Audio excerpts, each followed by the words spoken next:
teď si ukážeme, co se stane, když mícháte Coca-Colu s mlékem, co jsou taky dnešní pomůcky k tomuto pokusu. Takže začneme tím, že upijeme část Coca-Coly, což my už jsme udělali, a dolijeme to mlíkem. Pro jistotu.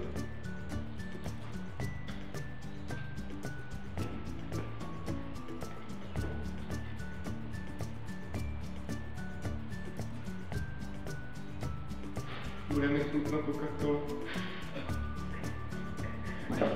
Vyšlo mlíko. Teď to necháme buď zavíčkujete, ani nemusíte, stačí nechat 6 hodin odstát.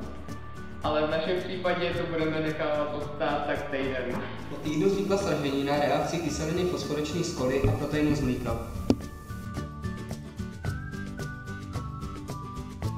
A teď už víte, co se stane, když smícháte Coca-Colu s mlékem.